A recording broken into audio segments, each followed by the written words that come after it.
প্রিয় দিনী ভাই ও বোনেরা, আসসালামু আলাইকুম। আল্লাহর অশেষ রহমতে সকলেই মনে হয় ভালো আছেন ইনশাআল্লাহ।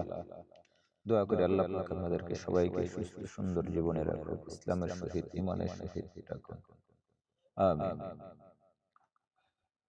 আজকে যে কথাগুলো বলবো এটা হলো বড় পীর আব্দুল কাদের জিলানী এবং এক সাধুর গল্প।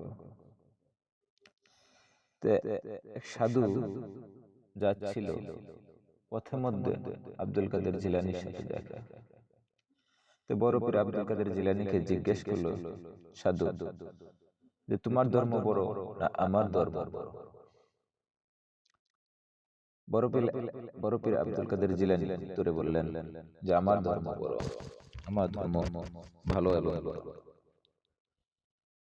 একথা শোনায় আব্দুল কাদের জিলানীর উত্তরে সাধু বলল যে, না, আমার ধর্ম বড়। এভাবে তারা তর্ক বিতর্ক করতে শুরু করল। কিছুক্ষণ পর সাধু বলল, আচ্ছা, আমি তোমার ধর্ম বড় মানব যদি তুমি আমার হাতে থাকা বস্তুটি তুমি বলতে পারো। উনি সাধু হাতে থাকা বস্তুটি ধরল, মুঠ মেরে ধরল, মুঠ দিয়ে ধরল। তখন বড় পীর আব্দুল কাদের জিলানী সাথে সাথে বলে দিল। আবার আব্দুল কাদের জিলানী মুঠোভাবে ধরল, সাথে সাথে ওই সাধু বলে দিল।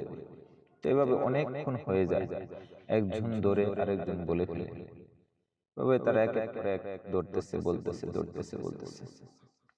তো হঠাৎ করে আব্দুল কাদের জিলানী আল্লাহ তাআলার কাছে ফরিয়াদ জানালেন, হে আমার রব, হে আমার মালিক, হে আমার সৃষ্টিকর্তা, আপনি তো সবই জানেন, আপনার ধর্ম বড়, সবই আছে, তাহলে সাধুর কাছে আপনি আমাকে কেন ছোট করবেন? তখন আব্দুল কাদের জিলানীর উত্তরে আল্লাহ তাআলা উত্তর দিলেন, হে আব্দুল কাদের জিলানী, তুমি হয়তো জানো না যে ওই সাধু আমাকে ডাকে। তুমি যেমন করে আমাকে ডাকো, ওই সাধুও ঠিক আমাকে ওইভাবেই ডাকে। তবে আমি তোমাকে একটা ফুল দিলাম, এই ফুলটা তুমি ধরো। এই ফুলটা ওই ধরতে পারবে না, সাধু বলতে পারবে না। তা আব্দুল কাদের জিলানী ওই ফুলটাকে কি করলো? ধরলো, মুঠ মেরে ধরলো। মুঠ মেরে ধরার পর তখন বলল যে, এবার বলো সাধু, তুমি আমি আমার হাতে কি রাখছি তুমি বলে দাও।